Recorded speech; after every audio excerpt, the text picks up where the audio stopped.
thunder sounded much too close and full of angry power. But all my father said to this was, "Make the music louder."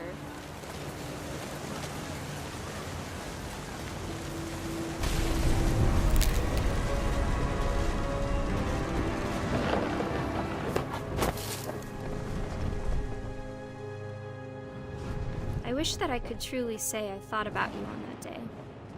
Out there on the beach alone, just you, the wind, the sea, and foam. But I didn't, until we found you.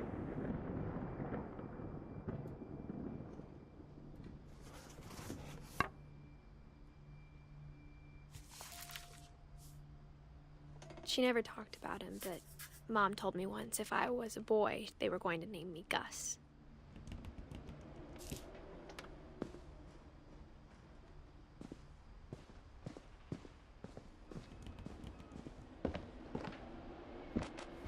My mom moved up to the loft after her brothers died.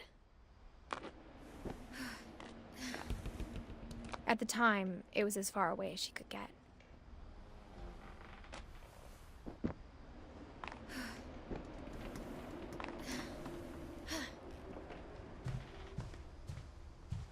She spent a summer building houses in Calcutta, where she met my dad, Sanjay.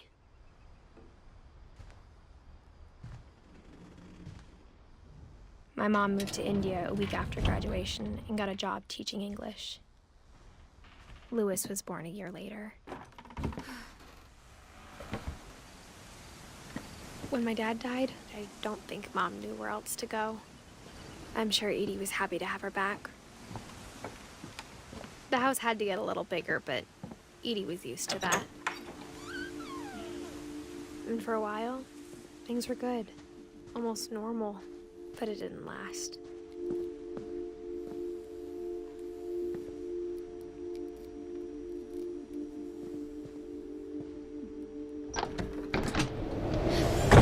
The beginning of the end was Milton's 10th birthday, when Edie gave him a castle.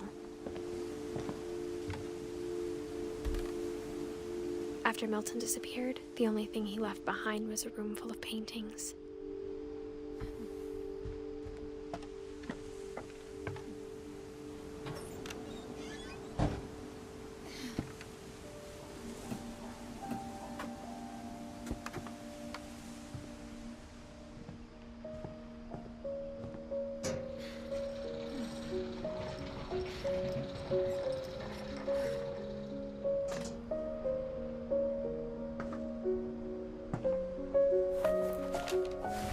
Milton Finch in The Magic Paintbrush.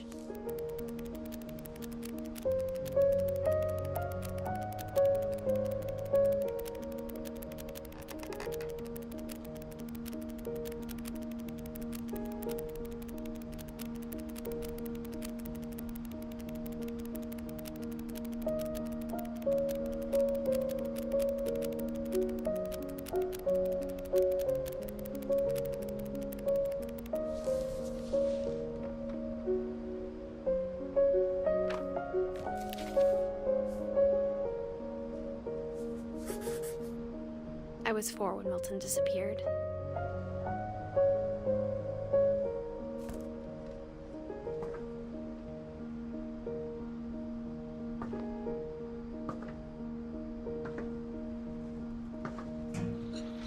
Mom spent months searching for my brother. Then she sealed the doors.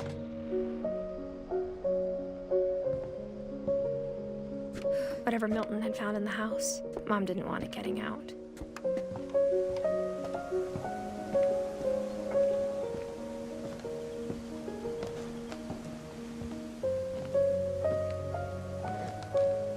Mom definitely blamed Edie, but I think Louis blamed himself.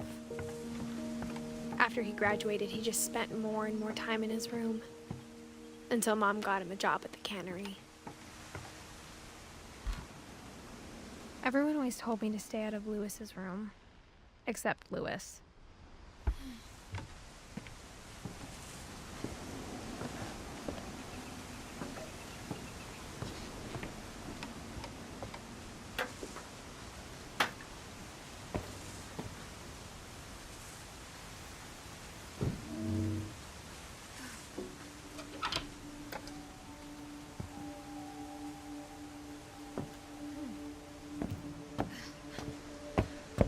Lewis's room smelled very, very familiar.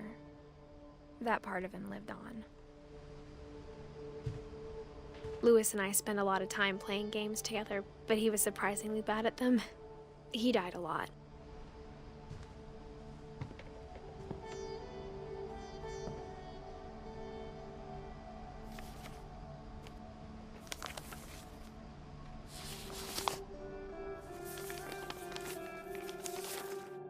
Dear Mrs. Finch, as Lewis's psychiatrist, I can understand your desire for an explanation.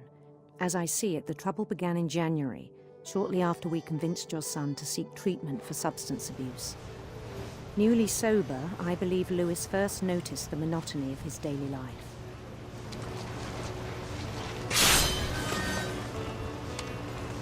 He kept working at the cannery, but he withdrew part of himself. In our sessions, I saw the same behavior. His mind began to wander. I asked him to describe it. He said he started small, imagining a labyrinth. He'd feel his way about. Then something moved. Bats and toads. And things that have not names. He knew it was all in his head. But he took it very seriously. I had hoped he'd find himself.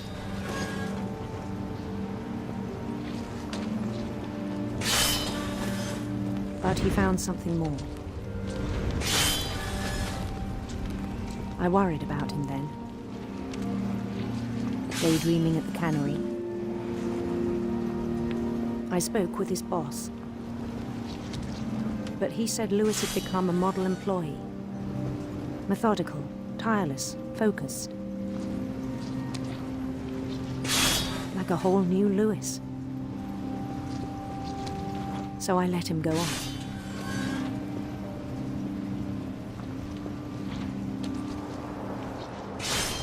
I even encouraged him. It seemed very promising at first. He told me he'd made a new friend.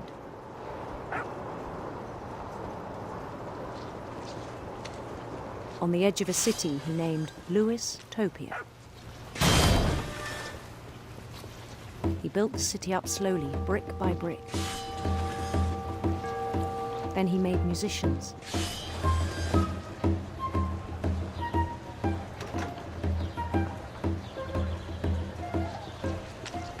Songs for them to play.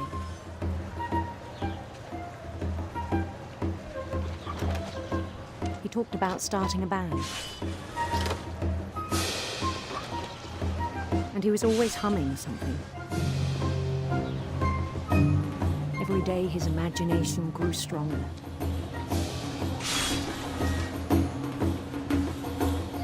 He no longer spoke at the cannery. But his chopping was as reliable as ever. Then one day it struck him that all the cheering crowds, even the stones under his feet, were all in his imagination, so he could do whatever he wished.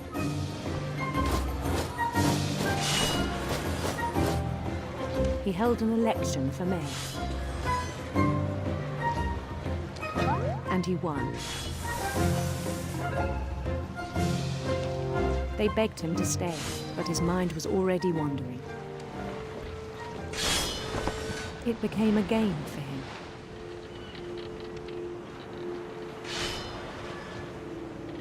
He'd conquer a city, then immediately push on. New Louisville.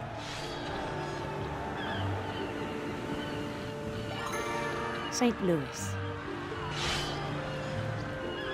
He started drifting away from our reality.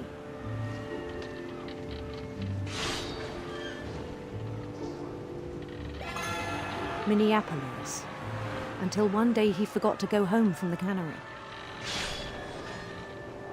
Even as his mother pleaded with him, heart of Lewis kept sailing on.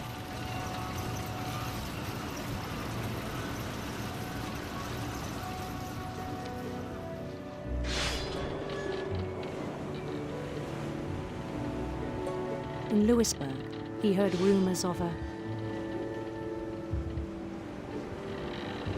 handsome queen.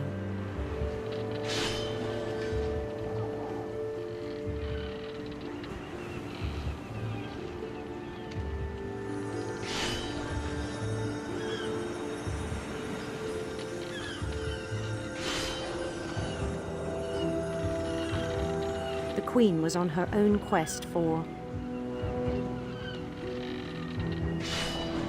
radiant rainbows.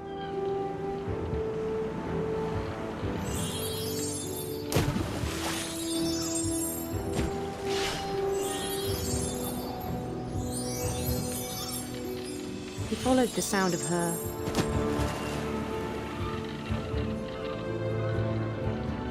silver harp.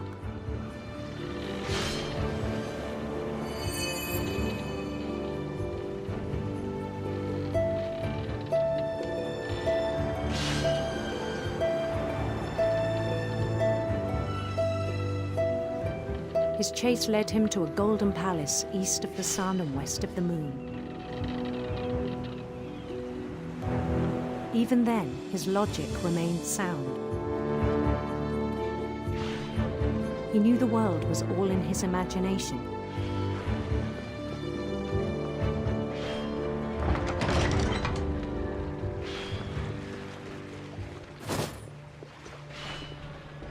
But he was so proud of having created it. In his own eyes, he'd become something greater than a king.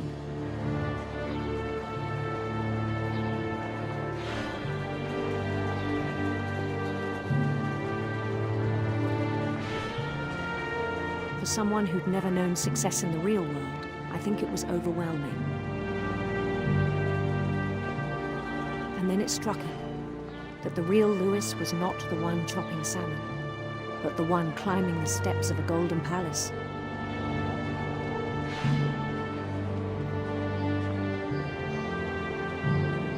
My imagination is as real as my body, he told me. It was hard to argue with him.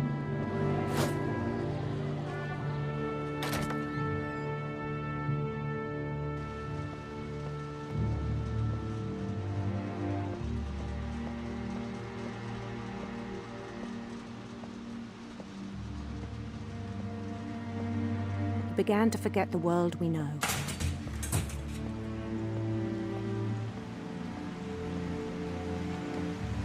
I think it pained him to remember Lewis, the cannery worker.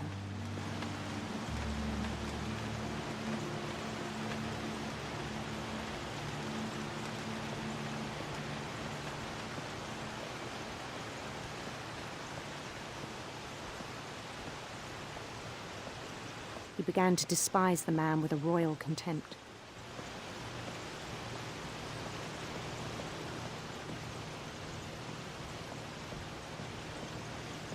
I still thought I could save him.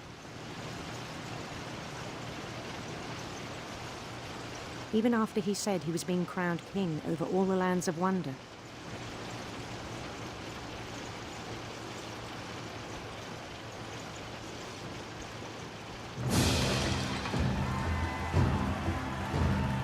The palace would be packed with his companions.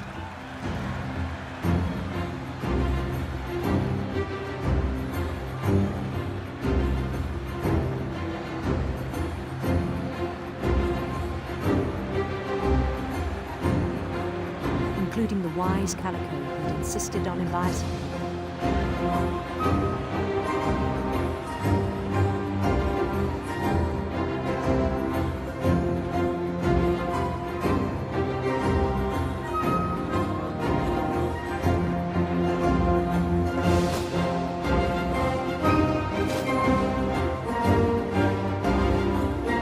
His queen waited, holding his crown.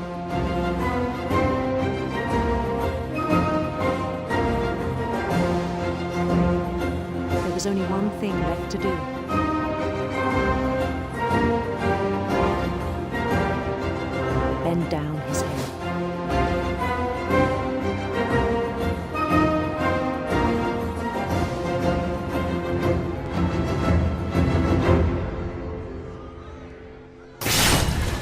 rest I think you know.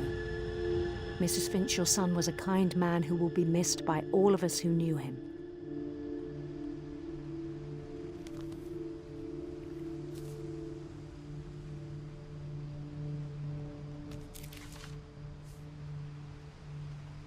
My brother was really cool. I wish you could have met him.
On the way back from Lewis's funeral, my mom told me to start packing. She waited until the day before we left to tell Edie.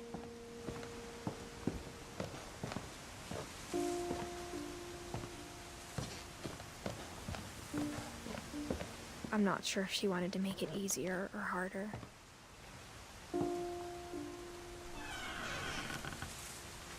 I wish we'd stayed. But I understand why we left.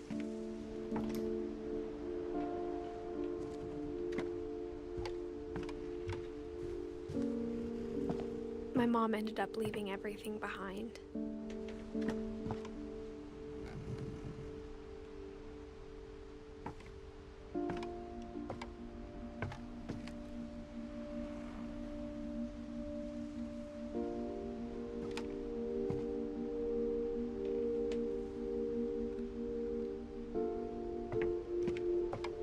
What happened that night had been coming for a long time. Maybe it should have come sooner.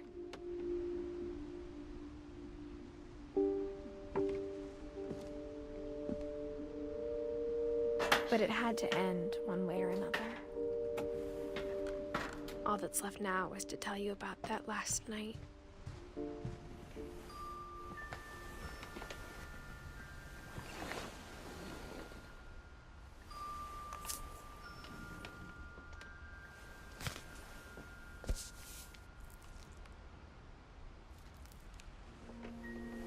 That whole last day, Edie just watched us pack and didn't say a word.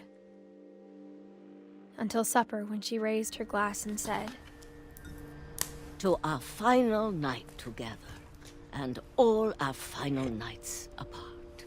Grandma, you know what I said about alcohol. Some of your medications are very Edith, specific. I left a present for you in the hallway. Why don't you go open it? The grown-ups have to argue now. I'm sorry, you're right. We're all leaving tomorrow. Let's just enjoy our last... I'm not leaving.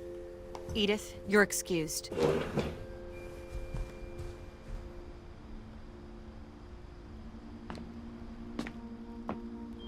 the power had been shut off that morning, but Edie always had plenty of candles. When my mom sealed the library, I don't think she knew about the other entrance, or that Edie had a key to it.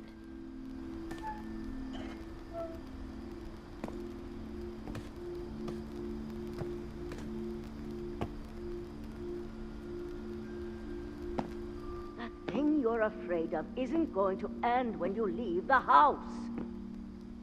Edith has a right to know these stories. My children are dead because of your stories.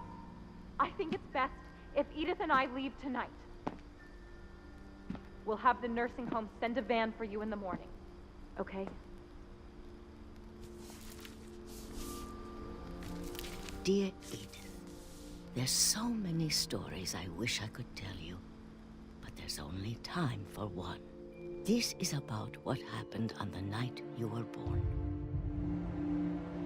That night, the tide went way, way out.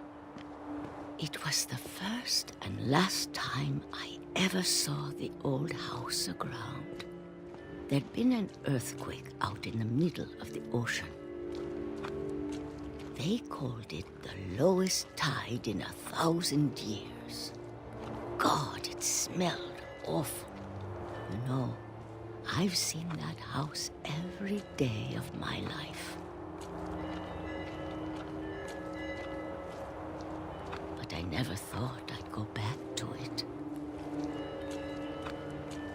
When the fog rolled in, I lost my way.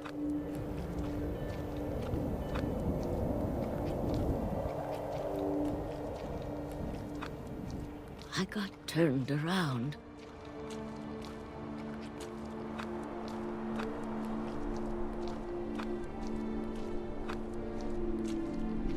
For a while, I wandered.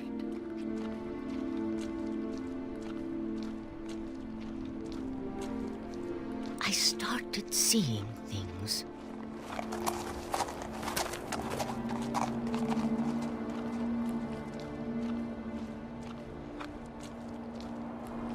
Things I'd forgotten had ever existed.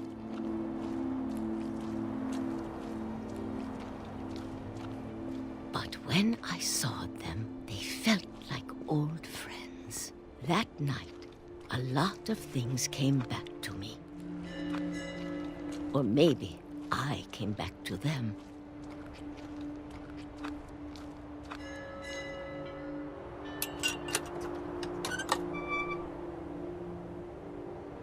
Things I can't explain, but that I need you to try and... Edith, what are you doing in here? It's mine. Edith! Mom, you're gonna rip it. Let go! I kicked and screamed, but Mom dragged me to the car. I never saw Great-Grandma Edie again. The next morning, the van came to pick her up, but she was already gone. After that, we moved around a lot.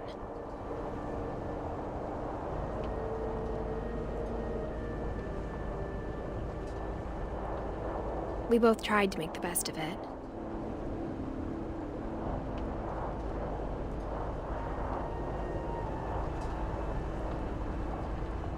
A few years went by.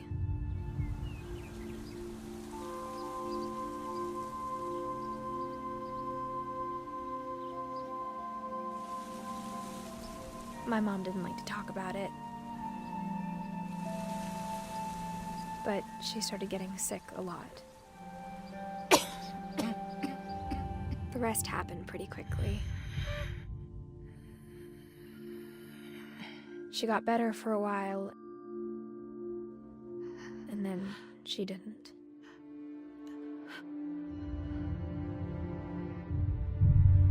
And then I was alone.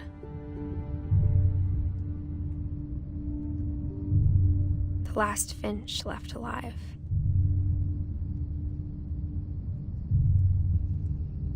Until I found out about you. I'm still not sure what to tell you about all this. If we lived forever, maybe we'd have time to understand things. But as it is, I think the best we can do is try to open our eyes. And appreciate how strange and brief all of this is. This journal was supposed to be for you. But now I hope you'll never see it. I just want to meet you and tell you all these stories myself. But I guess if you're reading this now, things didn't work out that way.